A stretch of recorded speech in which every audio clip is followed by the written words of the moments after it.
নমস্কাৰ প্ৰিয় বন্ধুসকল, আজি বিশেষ শুভ দিনটোত আপোনালোকক প্ৰণাম জনাইছোঁ।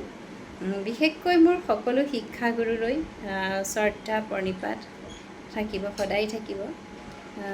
আৰু আজি আপোনালোকৰ বাবে আগবঢ়োৱা বিষয়টো হৈছে নিগেটিভিটি কেনেকৈ ৰিমুভ কৰিব পাৰে, সেই বিষয়ে আপোনালোকৰ আগত কিছু কথা শ্বেয়াৰ কৰিব ওলাইছোঁ। প্ৰথমতে আপোনালোকে নিজৰ নিগেটিভিটি দূৰ কৰিবৰ কাৰণে ডেইলি আপোনালোকে ৰক সল্ট দি গা ধুব। তাৰপিছত আপোনালোকে সন্ধিয়া সময়ত যেতিয়া চাকি জ্বলাই তেতিয়া আৰু এগছি চাকি জ্বলাব, সেইগছি কপুৰাৰ লং দি জ্বলাব আৰু সেই চাকিগছি ঘৰৰ প্ৰত্যেকটো ৰুমতে ঘূৰাব।